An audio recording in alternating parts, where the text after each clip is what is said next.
1. 청와대 습격 시도 1968년 1953년 한국전쟁 휴전협정 이후 북한은 다양한 형태와 규모의 도발을 지속해왔습니다. 이러한 도발은 군사적, 정치적, 심리적 목적을 가지고 있으며 남한과의 긴장을 고조시키고 국제사회에서의 지위를 확보하려는 의도가 있습니다. 주요 사건들을 살펴보겠습니다. 1968년 1월 21일에 발생한 청와대 습격 시도는 북한의 대담한 군사작전 중 하나로 북한의 특수부대원 31명이 한국의 대통령 관저인 청와대를 습격하려 했습니다. 이 사건은 일명 120일 사태로도 알려져 있습니다. 이 작전의 주된 목적은 당시 대한민국의 대통령이었던 박정희 대통령을 암살하고 남한의 정부를 불안정하게 만들어 북한의 정치적 영향력을 확대하는 것이었습니다. 북한은 이를 통해 남북 통일을 자신들의 정치적 이념 아래 이루려는 장기적 목표의 일환으로 계획하였을 뿐 아니라 북한 특수부대원들은 민간인으로 변장하여 서울 근교까지 침투하는 데 성공했습니다. 그들은 청와대를 향해 진격하면서 서울 시내에서 발각되었고 이후 한국군과 경찰과의 총격전이 발생했습니다. 청와대까지 약 800m 남짓한 지점에서 대부분이 사살되거나 체포되었습니다. 이 사건은 남북한 간의 긴장을 극도로 증폭시켰습니다. 사건 직후 박정희 대통령은 국가 안보 강화 조치를 취하고 국민들의 경계를 높이는 데 중점을 두었습니다. 또한 이 사건은 남한 내에서 반공 정서를 강화하고 국가보안법의 엄격한 집행을 정당화하는 데 사용되었습니다. 북한의 이러한 도발은 남한뿐만 아니라 국제사회에도 큰 충격을 주었으며 이후 남북 관계는 더욱 경직되고 적대적인 상태로 전환되었습니다. 이 사건은 한반도의 안보 불안정성을 국제적으로 재조명하는 계기가 되었고 이후 여러 차례의 비슷한 사건들이 계속해서 발생했습니다. USS 푸에블로호 나포 1968년 1월 23일 미국 해군의 정찰선 USS 푸에블로호가 북한군에 의해 납포되는 사건이 발생했습니다. 이 사건은 냉전 시대 동안 발생한 주요 국제 사건 중 하나로 미국과 북한 사이의 긴장을 크게 고조시켰습니다. USS 푸에블로호는 미국 해군의 전자감청 선박으로 북한 연안에서 국제 수역을 항해하며 정보 수집 임무를 수행 중이었습니다. 당시 미국은 소련 및 기타 공산권 국가들의 군사적 활동을 감시하기 위해 이러한 임무를 자주 수행하고 있었습니다. 푸에블로호는 북한의 원산항 인근에서 항해하던 중 북한 함정에 의해 공격을 받았습니다. 북한은 미국 선박이 자국 영해를 침범했다고 주장했지만 미국은 선박이 국제 수역에 있었다고 반박했습니다. 북한군은 포격 후 선박을 납포하고 선원들을 체포하여 평양으로 데려갔습니다. 이 과정에서 한 명의 미군이 사망하고 여러 명이 부상을 입었습니다. 이 사건은 국제적으로 큰 주목을 받으며 미국과 북한 사이의 외교적 위기를 촉발했습니다. 미국은 선원들의 즉각적인 석방을 요구했으나 북한은 처음에는 거부했습니다. 결국 미국이 공식적으로 사과하고 선박이 불법적으로 영해를 침범했다는 북한의 주장을 인정하면서 11개월 후에야 선원들이 석방되었습니다. 푸에블로호 자체는 북한에 의해 그대로 억류되었으며 현재까지도 평양에 전시되어 있습니다. 푸에블로호 사건은 냉전 시대의 복잡한 국제관계와 미국과 북한 간의 민감한 관계를 잘 보여주는 사례로 남아있으며 그 후로도 두 국가 간의 긴장 관계에 영향을 미치는 중요한 사건 중 하나로 기록됩니다. 3. 판문점 도끼 만행 사건 1976년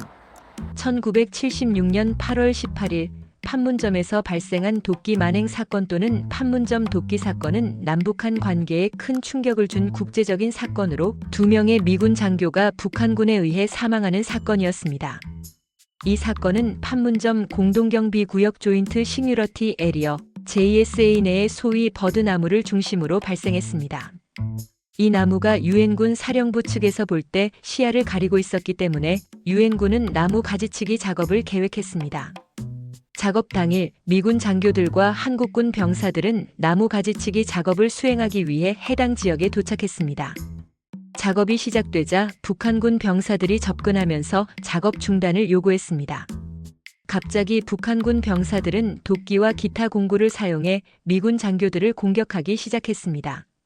이 공격으로 미군 캡틴 아서 보네파스와 중위 마크 베럿이 사망했습니다. 이 사건은 즉각적인 군사적 대응을 촉발했습니다. 미군은 폴 바니언 작전 아퍼레이션 폴 버니언을 실시하여 대규모 군사력을 동원하고 보호 장비를 갖춘 상태에서 나무 가지치기 작업을 완료했습니다. 이 대규모 시위는 북한에게 강력한 메시지를 보내는 동시에 추가적인 군사적 충돌 없이 미군의 결연한 태도를 보여주었습니다. 북한은 나중에 이 사건에 대해 유감을 표하는 듯한 성명을 발표했으나 판문점 도끼 만행 사건은 남북한 및 미국과 북한 간의 긴장을 크게 고조시키는 계기가 되었습니다. 이 사건은 국제사회에 큰 충격을 주었고 JSA의 안전과 운영 방식에 중요한 변화를 가져왔습니다. 또한 한반도의 미묘한 평화 상태와 각국의 군사적 대응 준비 태세를 다시 한번 상기시키는 계기가 되었습니다. 4. 연평도 포격 2010년 11월 23일에 발생한 연평도 포격 사건은 남한의 연평도에 북한이 수행한 포격으로 한국과 북한 사이의 긴장을 극단적으로 높인 사건입니다. 이 사건은 북한의 도발 중에서도 특히 무력 사용에 의한 직접적인 군사 충돌로 국제사회의 큰 주목을 받았습니다. 연평도는 서해에 위치한 대한민국의 영토로 북한과 매우 가까워 과거에도 여러 차례 군사적 긴장이 발생한 지역입니다.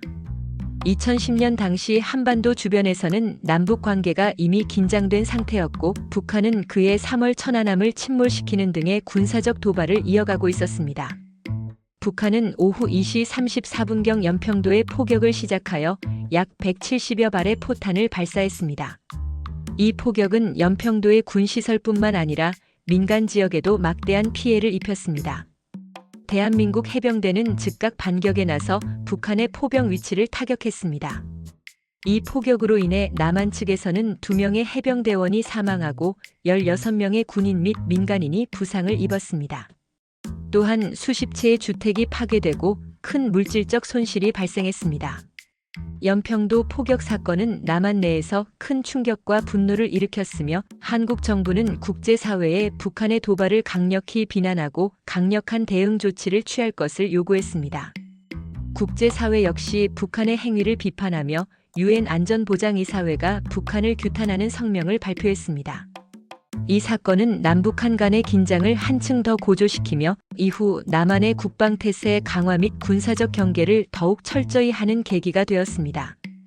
또한 한반도의 불안정한 안보 환경을 국제사회에 재확인시키는 중요한 사건으로 기록되었습니다. 5. 천안함 폭침 2010년 3월 26일 발생한 천안함 폭침 사건은 대한민국 해군의 초계함인 천안함이 북한의 어뢰 공격을 받아 침몰한 사건입니다. 이 사건은 한국 군사 역사상 중요한 사건 중 하나로 남북 관계에 중대한 영향을 미쳤습니다. 천안함은 서해에서 정상적인 순찰 임무를 수행 중이었습니다. 이 시기는 남북한 간의 긴장이 고조되고 있었으며 북한은 그 이전에도 여러 차례 군사적 도발을 실행한 바 있습니다. 천안함은 백령도 근처에서 순찰 임무 중 갑작스럽게 발생한 폭발로 인해 두 동강이 나면서 침몰했습니다. 이 폭발로 인해 46명의 한국 해군 장병이 사망했습니다. 초기에는 사고 원인이 불분명했으나 후속 조사에서 북한이 발사한 어뢰에 의한 것으로 결론지어졌습니다. 한국 정부는 국제적으로 구성된 민군 합동조사단을 통해 사건을 조사했습니다. 조사 결과 북한 제조로 추정되는 어뢰의 잔해가 인양된 천안함 인근에서 발견되었습니다. 이는 북한의 공격이 원인임을 확실하게 하는 증거로 제시되었습니다. 천안함 폭침 사건은 한반도의 안보 상황에 큰 충격을 주었고 남한 내에서는 북한에 대한 강경한 대응을 요구하는 여론이 형성되었습니다.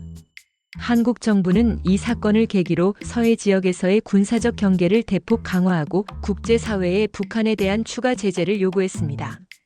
국제사회는 북한의 이러한 도발적 행위를 강력히 비난했으며 유엔 안전보장이사회는 북한을 규탄하는 성명을 발표했습니다. 이 사건은 남북 관계를 급격히 악화시켰으며 이후 수년간 한반도의 긴장 상태를 고조시켰습니다. 천안함 폭침은 한국 사회뿐만 아니라 국제사회에서도 북한의 위협을 재인식하는 계기가 되었습니다. 결론적으로 휴전은 국제법상 여전히 전쟁 상태를 의미하지만 당사국 간의 협상을 통해 전투를 잠시 멈춘 상태를 말합니다. 대한민국은 휴전 상태로 안보 아무리 강조해도 지나친 말은 아닐 것입니다. 영상 끝까지 시청 부탁드리며 오늘의 영상이 도움이 되셨다면 구독과 알람을 눌러주시면 방송 제작에 큰 힘이 됩니다.